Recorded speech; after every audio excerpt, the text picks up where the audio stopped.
문 들으시는 모든 분들이 재앙은 소멸하고 소원은 성취해서 부처님 전에 복 많이 지으시기를 바라드립니다. 오늘은 금강경, 재앙을 축복으로 만드는 금강경 해설인데요. 일체동관본 이제 두 번째 시간이 되겠습니다.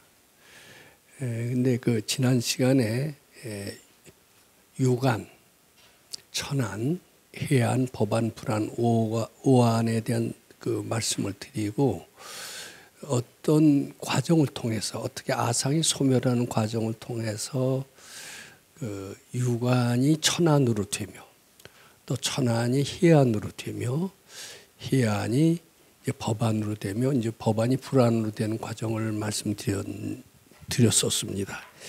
오늘은요 여기 이 도표에 나와 있는 것처럼 도입은 오안의 고찰이라는 말씀을 좀 드려보고자 합니다.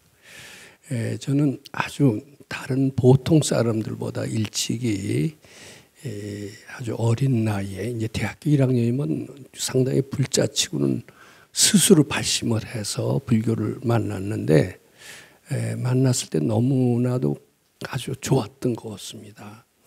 감동하고 감격해서 나는 아주 첫 번 만날 때부터 세세생생 불자가 되어야 되겠다. 그리고 이제 금강경을 통해서 불교를 만났습니다만은 아누따라 삼약삼보리를 얻기 위해서 이 일생을 바쳐야 되겠다. 이제 이런 생각을 하게 됐었던 것 같습니다. 그러면서 열심히 뭐 누가 시키지도 않았는데 금강경을 외우고 수지 독송했고 그리고 불자답게 살려고 철저히 계율을 지켰습니다. 5계는 물론 스님 못지않게 아주 철저한 수도 생활을 하려고 했었던 것은 아무래도 전생의 인연이 아니면 그렇게 안 됐던 것 같아요. 근데 그때 제가 알기로는 불교에는 이렇게 보통 사람들, 탐진치가 많은 보통 사람들, 애욕이 많은 보통 사람들이 수도를 열심히 해서 안옥따라 삼약삼보리, 위 없는 지혜를 얻어서 열반에 머물고 그리고 보살행을 해서 중생을 지도하는 것이 전부라고 생각을 했습니다. 즉 금강경, 부처님 가르침, 즉 금강경 속에는 재앙을 소멸하고 소원을 성취하는 그 어떤 요소가 있다라는 것을 전 알지 못했고 그런 것이 있다고 가르쳐 주시는 그 누구도 없었습니다. 또 금강경 속에는 위 없는 깨달음을 얻는 것만이 전부일 뿐 세상에 인재가 되고 유능한 사람이 돼서 부국강병하고 나라를 발전시킨다는 그런 요소가 있다는 것도 전혀 몰랐던 것 같습니다. 그리고 금강경 공부를 통해서 인재가 되고 저거 하는 것은 어떻게 보면 출가해서 수도하는 것보다 훨씬 못하다는 생각을 했습니다. 세상에서 인재가 되고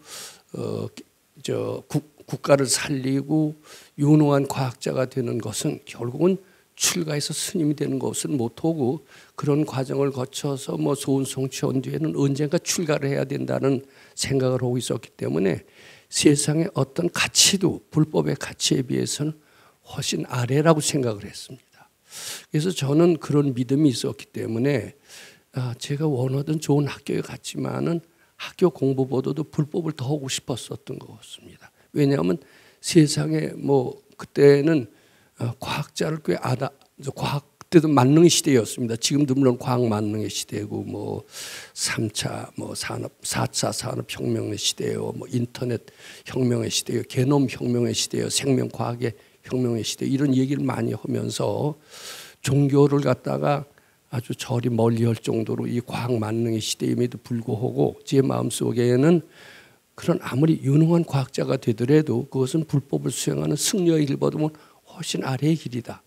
나도 고등학교 때나 어렸을 때는 훌륭한 과학자가 되기를 원했지만 내가 지금 추구해야 될 길은 훌륭한 과학자가 되는 길이 전혀 아니다. 불법을 만나는 것이 최고의 길이다. 이렇게 생각을 했습니다. 불법 이외에는 다 우습게 생각을 했습니다. 그리고 불법을 최고로 알았기 때문에 유교도 물론 불법보다도 훨씬 질이 낮은 거로 생각했고 기독교는 더 형편없다고 생각했던 게 제 솔직한 심정이었는데 그것은 스님의 얘기를 들어보면 그렇게 생각할 수밖에 없어요. 불법이 최고다. 불법의 모든 가치는 일체유의법의 염호 환포용이나 마찬가지로 다 의미가 없는 것이고 꿈과 같고 환과 같은 것인데 그런 것으로 해서 전력 투구할 필요가 뭐 있느냐 이런 식으로 얘기를 하는 게 요새도 그 스님들의 거의 공통적인 특성이 아닌가 이렇게 생각을 했습니다. 이제 그러면서 그때는 그렇게 해서 오로지 전 불법만 공부를 하고 그렇게 지냈었고 그랬었는데 그러면서 그 세상에서 유능해지는 것과 불법과의 관계를 어떻게 서로 비교할 마음도 내지 못했던 것 같습니다. 그런데 가만히 보면은 유교에도 훌륭한 것이 있었던 것을 전 발견했습니다. 아, 유교도 깨친 사람의 말씀이다. 이런 것을 제가 왜냐하면 그때 주역도 배우고 뭐 노자도 배우고 이랬었거든요. 그래서 노자도 훌륭하고 공자님도 훌륭하고 또 예수님도 훌륭하다. 어떻게 보면 부처님과 대등하지 않느냐. 이런 얘기, 이런 생각을 저는 속으로는 가지고 있었습니다만은 그리고 훌륭한 과학자나 유능한 이순신 장군 같은 이들이 이순신 장군과 서산대사는 같은 사람이 같은 시대 사람입니다. 그런데 스님들도 물어보면은 다 이순신은 훌륭하지만 세상에서는 훌륭하지만 그 영혼의 가치의 기준으로 볼 때는 서산대사가 훨씬 낫다. 이런 식의 사고방식을 계속 주입시키는 거예요. 이게 불법 이외에는 어떤 것도 큰 의미를 두지 마라. 이것이 이제 그때 스님들의 그 공통적인 생각이었고 저도 그 생각으로 따라가려고 하면서도 계속 의문이 드는 것을 금할 수가 없었습니다. 먹고 사는 걸 다 떠나서 출가해서 사문이 되는 이 길이 최고의 가치인데 이렇게 된다라면은 불법은 현실에서 점점 멀어지는 일반 신도로부터 외면당할 수밖에 없지 않겠나 이런 생각이 뜸을 금할 수가 없었습니다. 이제 그러다가 이제 저를 불교를 가르쳐 주시는 분들도 승려를 하셨다가 나중에 이제 승려관도 속인이 되셨는데 아주 대단한 불교학자였습니다. 거기도 불교 만능이었습니다. 다른 어떤 세상에 요새 현대 과학, 뭐 양자역학 요새 스님들은 뭐 양자역학을 제법 방송에 와서 얘기를 하시고 양자역학과 불법을 대등한 그 진리라고 이렇게 요새 과학을 조금 오대해서 얘기하시는 스님들이 요새 좀 있긴 있습니다. 근데 그때만 하더라도 양자역학도 모르고 아인슈타인의 상대성 원리도 모르면서 대부분의 스님들은 기존의 모든 과학 이거 아무리 대단히 난다긴다 하더라도 불법 앞에서는 아무 의미가 없다. 절대로 인간은 달나라에 갈 수가 없다. 저를 불교를 가르쳐 주신 분이 얘기했습니다. 아무리 인간의 지혜가 뛰어나도 달나라에 갈 수가 없다. 달나라로 갈 수 없다라는 것이 우주의 철학이고 본질이다. 저는 그 얘기를 다 믿었습니다. 역시 불교가 최고로구나. 그런데 68년도에 결국 달나라를 갔습니다. 자, 이 과학이 종교보다 나은 것 같아요. 하늘나라 세계를 가니까. 저는 점점 기존의 스님들이 얘기한 불교에 대해서 의문을 가지고 있고 내가 평소에 가지고 있던 의문에 대해서 점차 더 확신을 가지게 됐습니다. 근데 그 의문을 확실히 풀어주신 분이 제가 이제 제대하고 나서 4년 동안 출가했다는 얘기를 여러 번 말씀드렸습니다만은 그 출가해서 스승으로 택한 백 박사님은 상당히 불교를 혁명적으로 새롭게 아주 제 속에 있는 의문을 깨끗이 풀어줄 정도로 실감나는 불교를 새로운 불교를 가르쳐 주셨던 것으로 믿고 역시 불교는 그래서 위대한 것이지 다른 것을 다 초월한 오로지 불교만이 최고라고 하는 기독교식의 그런 아주 선택받은 기독교인들은 자기네들이 선민이라고 그러죠. 자기 안 믿으면 다 지옥 간다고 그러죠.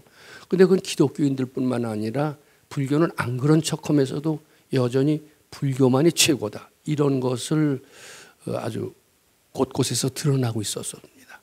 기독교가 결국은 기독교가 최고고 기독교인들은 선택받은 사람이다라는 이런 이기적인 겁니다. 이기적인 사고방식이 결국 기독교를 점점 내리막길로 가게 하고 이것이 문제라고 기독교인들 자체도 자가 반성을 하고 있고 방송국, 기독교 방송국에서도 기독교인들이 이래서는 안 되겠다, 좀 더 겸손해야 되겠다라는 그런 운동이 일어나는 것으로 보고 있습니다. 저는 그래서 오늘은 여기 이런 제목을 썼습니다. 도인이 본 오한. 오한이라는 게 우리 18분에 나오죠. 육안, 천안, 해안, 법안, 불안, 이게 오한입니다.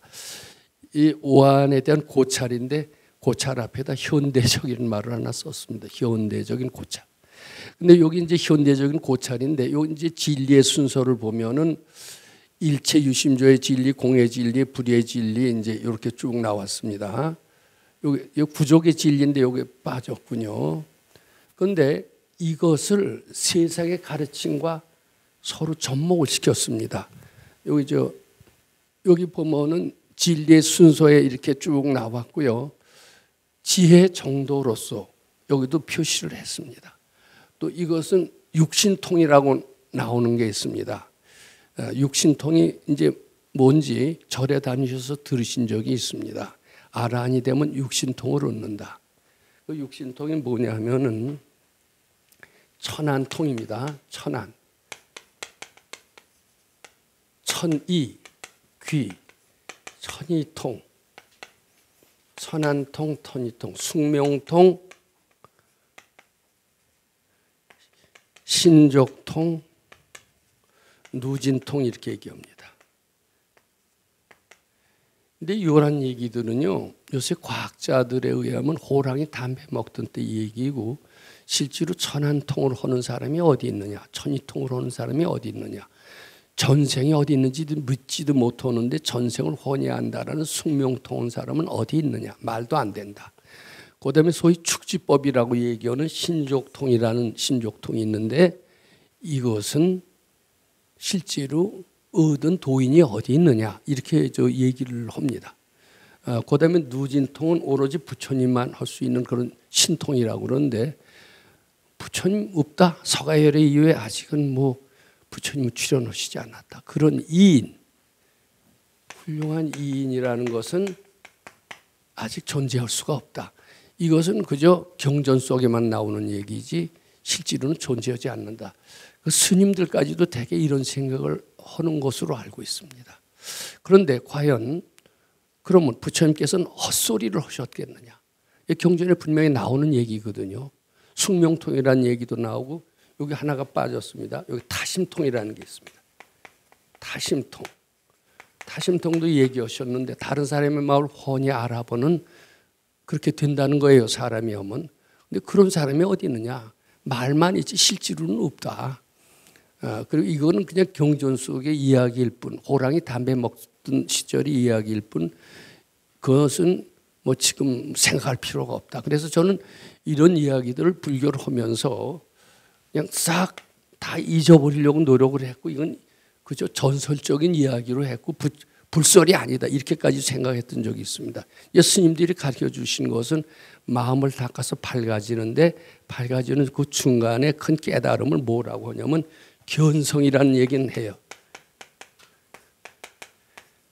견성을 해서 나중에 열반에 들고 중생 제도한다. 이제 이런 얘기를 하고 견성하기 전에 바로 한 단계 앞서는 게 있다. 그게 뭐냐 초견성이래요. 그래서 이런 얘기들이 지금 한국 불교의 주류를 이루고 있지 않나 합니다. 선명상할 때도 그 선에는 바로 이런 견성 성불 해라. 선을 해서 견성 성불 해라. 이제 이게 단계가 있다. 초견성을 해라. 뭐 이제 이런 얘기들이 이제 한국 불교의 주류를 이루고 있으면서 이렇게 수도를 해서 지혜가 점점 커지고 신통도 나오고 이런 것을 서로 비교하는 것은 하나도 없었습니다.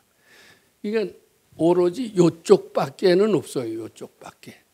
그리고 이쪽하고 관계시키는 것은 하나도 없기 때문에 더군다나 기독교와 유교 이런 것들은 아주 완전히 무시하는 것이 지금 현대 불교 쪽에 스님들의 얘기가 아닌가 이렇게 생각을 합니다. 근데 제가 조금 전에 말씀드렸던 것처럼 훌륭하신 그 스승님을 만나서 저는 또 행운으로 우리 요새 운이 참 좋은 사람이다. 이 얘기가 우리 법당에서 점점 번져나가고 있는데 제가 이렇게 얘기를 해놓고 봐서도 운이 좋다 그러니까 제 성격이 점점 낙천적으로 변해가는 것은 부인할 수 없는 사실인 것 같습니다. 그런데 또 한번 적당한 시기에 다시 한번 강의를 해야 될 필요가 있고 그것은 굉장히 중요한 의미를 지닌다 이렇게 생각을 하는데 이렇게 되니까 저는 이제 불교를 이런 식으로 요 도표식으로 도인이 본 고찰입니다. 현대 과학하고도 충분히 접목시킬 수가 있고 유교하고 접목시킬 수 있고 기독교하고 접목시킬 수 있고 이렇게 저는 이제 믿게 되면서 저는 심지어는 크리스찬과 함께 있는 금강경이라는 책을 읽으면서 기독교하고도 충분히 접목시킬 수가 있다.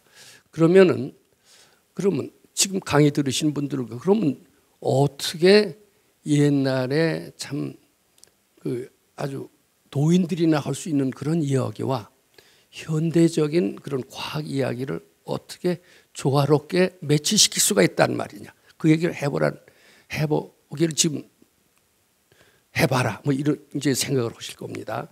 근데 그거 하시기 전에 우선 금강경에 나타난 4대 진리에 대한 말씀을 먼저 설명드리려고 합니다. 자, 금강경에 나오는 4대 진리를 얘기하는 것보다 유일한 진리라고 얘기하는 게 좋습니다. 유일한 진리가 뭐냐면 그것은 금강경에 나온 유일한 진리뿐만 아니라 불교의 유일한 진리입니다. 그것은 제가 이 강의 시간에 여러 번 나와서 얘기를 했습니다. 기독교인들은 이 우주 만물을 누가 만들었느냐 이렇게 물어보면 하나님이 창조했다. 이론이 없습니다. 그럼 불교 신자들한테 이 우주 만물을 누가 만들었냐 이렇게 물어보면 뭐라고 대답할까? 잘 대답 못하는 것 같아요. 근데 경전에 분명히 그렇게 써 있습니다. 네 마음이 만들었다. 네 식이 만들었다. 이렇게 써 있습니다. 근데 그 경전에 그렇게 분명히 근데 그 이미 초기 아함부 경전에 그런 말이 나옵니다. 근데 아함부 경전의 얘기는 힌트만 주신 거고 이 금강경에서는 이 세상 우주 만물은 네 마음이 만든 것이다라는 그 가르침을 바탕으로 해서 금강경을 그걸 기초로 해서 그건 이미 알아들었을 것으로 전제하고 풀어나간 게 금강경입니다. 이 금강경은 일체유심조라는 진리를 모르면은 해석이 안 되게끔 그렇게 되어 있습니다.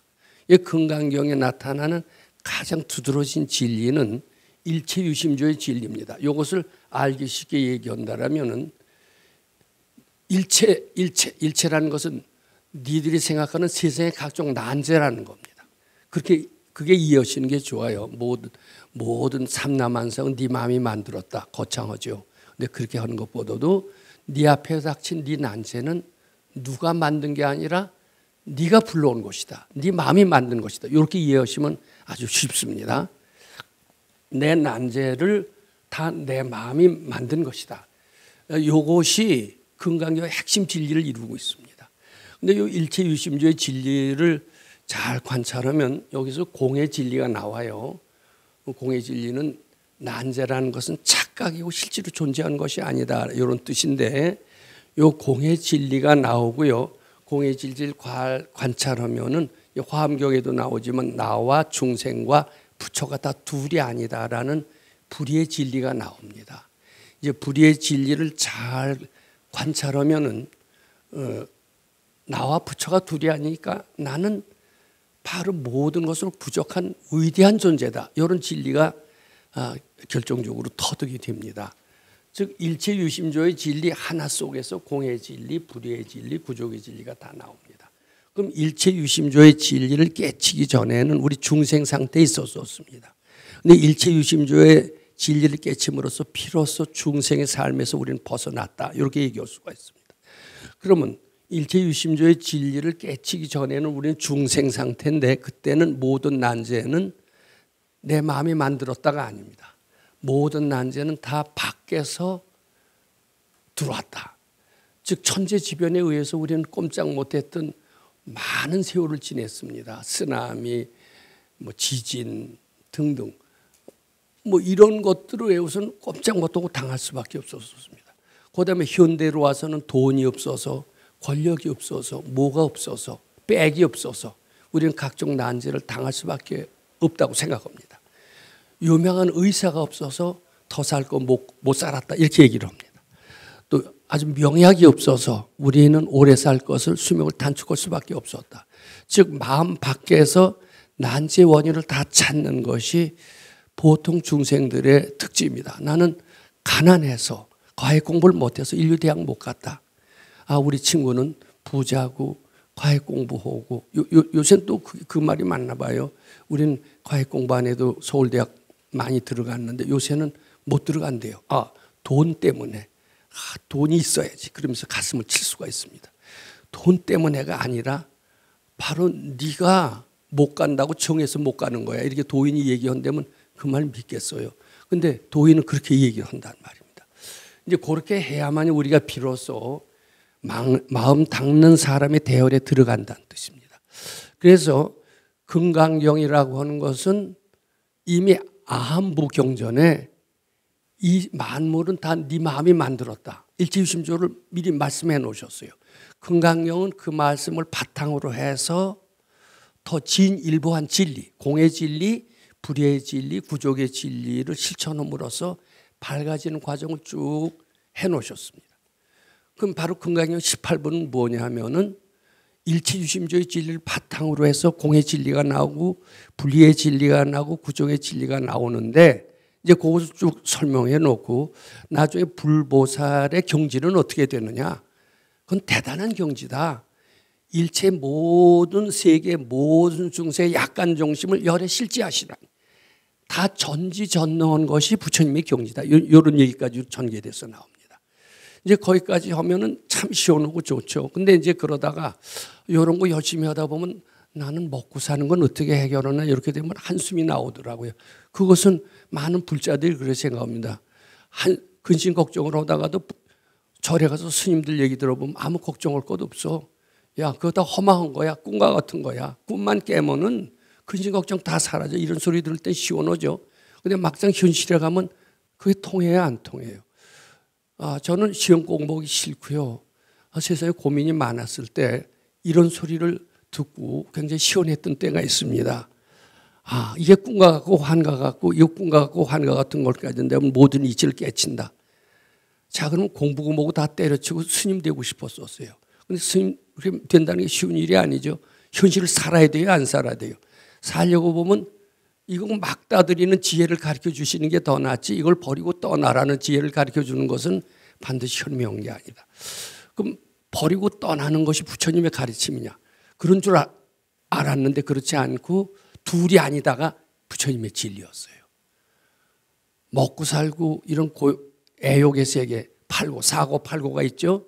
생로병사 구부듣고 애별리고 뭐 이런 거 이걸 떠나는 게 불법이 아니에요. 그것과 둘이 아닌 게 바로 불법이고 둘이 않고 세상을 즐겨라 이게 불법이다. 아, 이런 것을 차츰 알게 되었던 겁니다. 그래서 저는 이것이 세상법과 둘이 아니라는 이제 이런 이치에 점점 관심을 가졌고 저를 가르쳐 주신 훌륭하신 선생님은 바로 이것이 세상을 떠나서 사는 별도의 가르침이 아니다. 세상을 어떻게 보면 즐겁게 지혜롭게 살아서 세상에서도 유능한 삶을 사는 것이 바로 불법이다.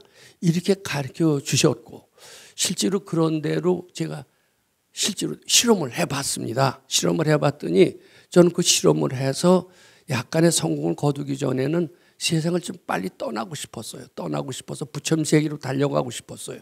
그리고 세상에는 아무리 찾아봐도 아름답고 깨끗하고 밝은 게 안 보여요. 다 오탁 악세로 보이고 사바세계로 보이고 말세로밖에 안 보였던 것 같습니다. 근데 알고 봤더니 내 마음이 그래서 그렇지 세상 자체가 오탁 악세가 아니었다는 것도 뒤늦게 알게 됐고 제가 금강경도 새롭게 해석하게 됐던 겁니다. 그래서 제가 제일 먼저 금강경 해설서를 썼을 때 뭐를 썼느냐 하면은 성자와 범부가 함께 읽는 금강경이라는 책을 먼저 썼습니다. 근데 사실 지금 기존에 요번에도 저 총본장 이제 스님께서 금강경 해설서를 내시고 요즘 금강경 해설서가 교보문고에 가면 불교 서적 중에 아주 주류를 이루고 있습니다. 근데 대부분의 금강경 해설서는요, 성자들만 읽는 금강경 해설서로 돼 있어요. 이 법무들은 끼질 못해요. 그리고 우리나라 불교가 신라 고려 때부터 쭉 귀족들만 했어요. 그렇기 때문에 세상을 잘 사는 가르침이 불교에 없어요. 출가해서 깨침을 얻는 그런 가르침으로 일관되어 있습니다. 그래서 우리가 청나라 순치 황제 아시죠? 그분이 임금 자리까지도 버리고 승려가 되셨던 분입니다. 그럴 정도로 불경에서는 세상의 어떤 가치보다도 불교의 가치가 가장 높다 이렇게 강조해서 가르쳐 주셨던 겁니다. 그런데 제가 불교를 알고 보니까 연꽃에서만 그 광명이 나오는 게 아니라 안 좋은 데서도 광명이 나오더라고요. 저는 요새 어떤 분이 우리 법당에 오시더니 냄새가 많이 난대요. 아주 시원찮은 냄새가 많이 나는데 요새 그것을 치료해서 냄새를 깨끗이 없애고 아주 그 냄새가 안 나는 그런 치료제가 있는데 그걸 도와드려도 되겠습니까? 아유, 반갑죠. 도와주십시오. 그랬더니 요새 그 생화학, 생명과학, 어떻게 보면 생명공학 쪽이 발달함으로써 거기에 어떤 바이러스를 적용시켜서 대변이나 속에다 넣으면요 1급수가 된대요. 믿어져요? 안 믿어져요? 그러니까 우리 법당도 그렇게 1급수가 되게 만들어 줌으로써 모든 악취를 다 없애게 해준다는데 저는 그런 얘기를 그 전에 책에서 읽은 적이 있고 누구한테서 들은 적이 있습니다. 근데 그 얘기를 들으니까 눈이 번쩍 떠 1급수가 된다는 거는 몰랐습니다. 1급수가 된다는 것은 우리 식으로 얘기를 한다면 바로 재앙에서 축복이 바로 나오는 거예요. 축복 연장 축복이 아닙니다. 재앙이 바로 축복입니다. 그런 아주 악취나는 것도 조금, 즉 사고방식만 바꾸면 1급수가 되는 것은 바로 재앙에서 축복이 나온다는 그 얘기는 우리 불교의 현실을 얘기하는 거나 똑같았습니다. 즉 성자만 읽는 금강경이 아니라 범부도 다 함께 읽을 수 있습니다.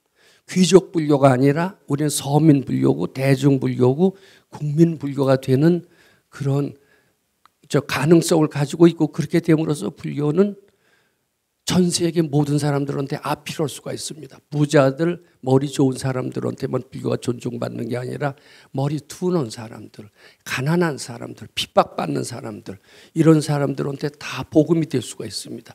기독교인들은 핍박받는 사람들한테만 복음이 돼서 그쪽으로 한몫 보는 게 이제 기독교지만은 그리고 불교는 너무 귀족 불교만 돼서 머리 좋고 그리고 부자들, 귀족들만 하는 불교로 알려져 있습니다만은 그게 아니다라고 하는 것은 제가 도인을 만나서 가르침을 받아서 우리 보통 사람들, 열등한 사람들, 세속에서 출가하지 않은 이런 사람들도 처자식거리고 자식 낳고 사람들도 금생에 밝아질 수 있다 이런 가르침을 쓴 게 바로 성자와 범광이는 금강경인데 이것이 불교의 참된 본질이고 바로 현대적인 불교다 이렇게 생각하는 겁니다.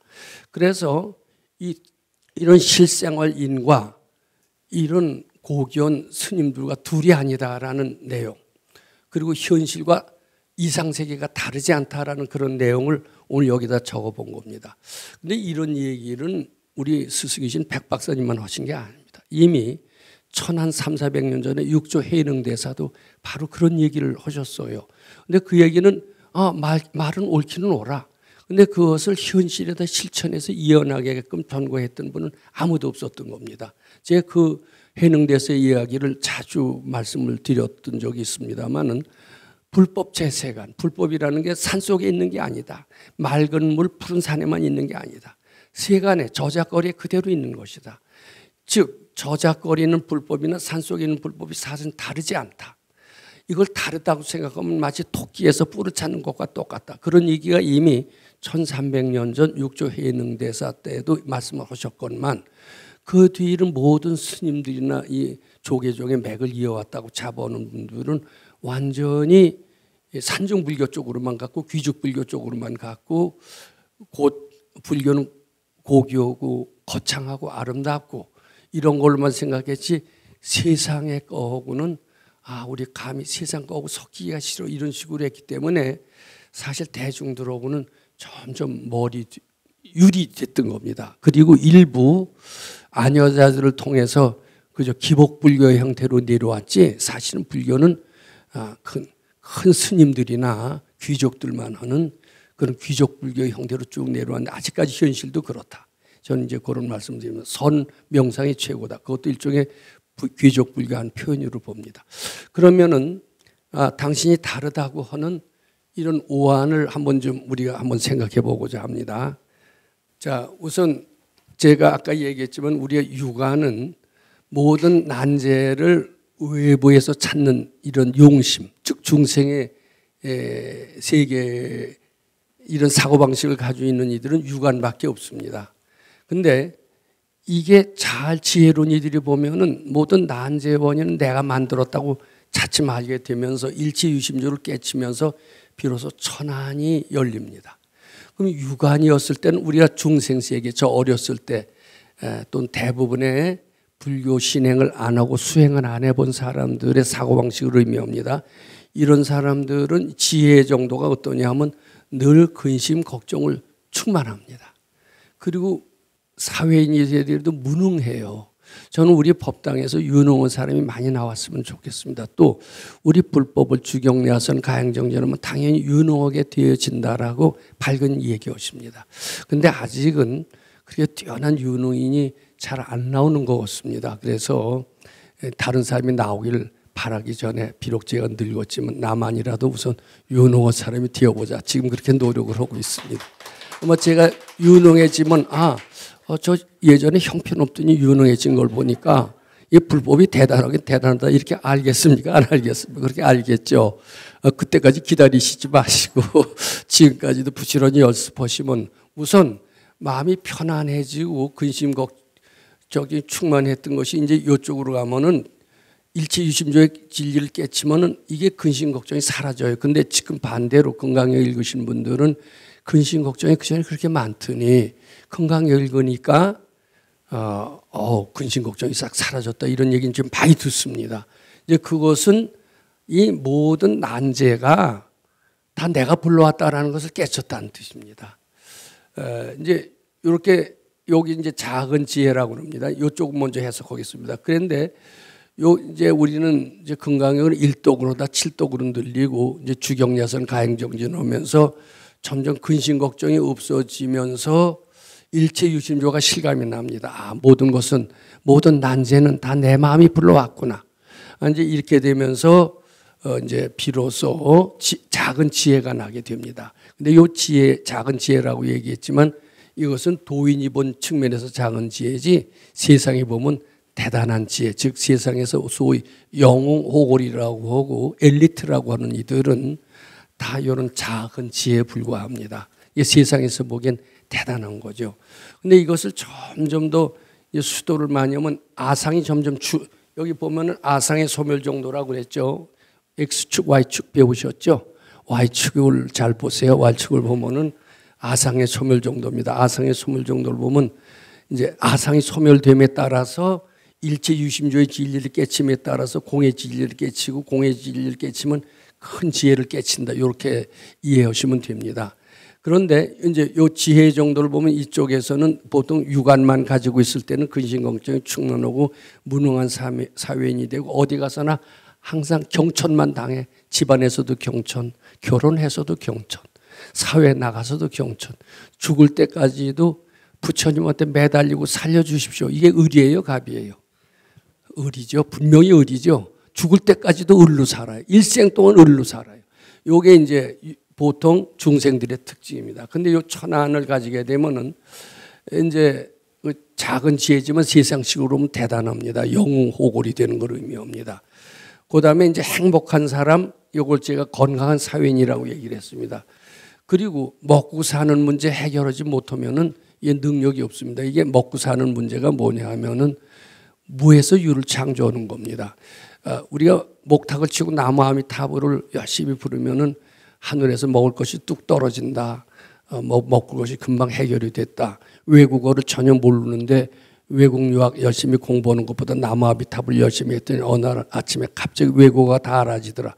스님들이 그런 얘기 이전에 많이 했습니다. 그러면서 나무 아미타불만 열심히 해라. 제가 61, 2년도에 그 절에 다닐 때는 다 그런 신통 기적을 바라는 내용이 불교의 전부였습니다. 근데 그렇게 바랄 필요가 없어요. 우리가 제대로 수도를 잘하는 우리 속에 그런 능력을 가지고 있다는 겁니다. 그래서 여기 점점 먹고 사는 문제도 저절로 해결이 됩니다. 이게 지금 생각해보면 우리 법당도 30여 년 전에는 이 초라한 법당 하나였습니다. 지금은요, 우리 백 박사의 가르침을 아는 분들이 꽤 많아요. 그리고 특히 엘리트들이 좋아해요. 그런 이들은 앞으로 불교의 주류를 이루고 있을 겁니다. 이게 이제 무서운 속도로 아주 발전을 해서 조금 있으면은 한국을 지배할 때가 올 수도 있습니다. 자, 그 다음에 이제 이게 점점 행복한 사람이 되고 갑의 삶이 살게 됩니다. 여기 금강경공 보시면은 맨날 가정에서도 을이 되시고 사회에서도 을이 되시다가 금강경공에서 갑이 되시는 얘기를 너무 많이 하실 때마다 전 굉장히 반갑습니다. 그 다음에 이제 갑의 삶을 살고 좀 더 하게 되고 희안을 얻게 되면 요것은 주인의 삶을 사게 됩니다. 우리는 임재 스님이 얘기했던 수처 작주 입처 개진이라는 말을 잘 알고 있습니다. 어디 가나 주인의 마음이 되어라. 주인의 마음이 되어라. 말은 하지 그 방법을 일러줍니까? 안 일러줍니까? 절에서는 그런 거 말은 했지 방법은 안 일러줘. 근데 우리는 자꾸 얘기를 하니까 점점 그 방법을 해서 실제로 그렇게 돼요. 실감 안 나시죠? 근데 전 실감 납니다. 그리고 전 지금 어디 가서나 주인의 대접을 좀 받고 산다고 느끼고 있습니다. 근데 뭐 여러분들 잘 아실 거예요. 우리는 어디 가서나 발길에 채이는 경천을 받는 존재였습니다. 근데 어디 가나 이제는 점점 더 대접을 받아요. 뭐 요전에 가서 진관사에 가서 대접을 받은 것도 아시겠지만 일본에 가서 대접받은 것도 모르시지 않죠. 모르시면 말 안 되죠. 예, 그게 바로 값의 삶이고 점점 더 하면 주인의 삶이 되고 완전한 지혜로운 사람이라고 하는 겁니다. 그런데 이 천안을 이룰 때쯤 돼서는 이게 작은 지혜라고 하지만은 세상이 보기엔 대단한 지혜고 전생이라는 게 분명히 있는가 봐요. 전생에 자기를 아는 자기의 모습. 나는 왜 이렇게 키가 작을까? 나는 왜 이렇게 타고날 때부터 다 절름발일까? 근데 이게 전생을 잘 알고 보면 남을 무시했던 사람이 키가 좀 작아지고요. 또 남을 발길질했던 사람이 소아마비에 걸리고 이게 전생을 안다는 거예요. 그게 바로 숙명통인데 요거는 작은 지혜 중에서도 아주 대단한 강한 지혜입니다. 근데 요때 천이통, 천안통이 숙명통과 동시에 이루어진다고 그럽니다. 근데 숙명통은 책에만 있지 실제로 숙명통 한 사람이 어디 있느냐.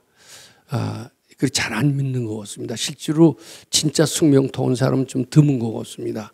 요 다음 주일에는 제가 숙명통 한 얘기를 실감나게 말씀을 드리고 세상에 그런 도인도 있다라는 것을 말씀드리고자 합니다. 자, 그 다음에 이 해안을 얻게 되면은 세상의 삶은 주인의 삶이 살게 되고 실제로 요 아주 지혜는 주인의 삶을 지혜는 남의 마음을 아는 지혜래요. 남의 마음을 알아야 CEO가 되죠. 유능한 CEO가 되죠. 그게 요담 시간에는 정말 타심통하는 도인이 어디 있느냐. 말도 안 된다. 그것이 인간이 아니라 신이다. 저는 그런 분을 모시고 공부를 했기 때문에 그분의 얘기를 들려드리는 것은 요 가르침을 이해하시는데 굉장히 도움이 되고 이 불교라는 게 산속에만 있는 게 아니라 세상에 나와서 CEO도 되고 대통령도 되고 이렇게 되는 모양이로 이것을 이해하실 수 있을 겁니다. 그 다음에 점점 더 이제 아상이 소멸이 됩니다. 아상이 소멸이 되면서 진리도 더 깊어져요. 그래서 공의 진리 다음에는 불의의 진리가 되고요. 불의의 진리 다음에는 여기 이제 구족의 진리, 나는 우주의 주인이다는 진리가 됩니다. 그 다음에 신통도 숙명통이 나고 타심통이 나고 신족통이 됩니다. 신족통은 여기서 북한까지 0.1초에 가는 겁니다. 0.1초보다 더 빠르죠. 예를 들면 빛은 1초에 30만 킬로를 달린다고 합니다. 우리 초등학교 때 배웠죠. 뭐 8바퀴 반을 동 빨라요. 근데 빛보다 더 빨리 예를 들어서 태양까지는 8분 18초에 간다고 합니다. 근데 신족통 한 사람은 한순간에 갑니다. 그러니까 빛보다 더 빨리 가는 게 축지법이라고 얘기를 합니다. 근데 그런 사람이 어디서 꿈과 같은 소리 하지 말라. 근데 이런 얘기도 제가 좀 요담 시간이 될지 이제 기회 있으면 실제로 있는 것 같아요. 요담 실감나는 얘기를 요담 시간에 하면서 계속 18분의 현실과 무관되지 않는다. 이 얘기를 계속해서 말씀드리도록 하겠습니다. 감사합니다.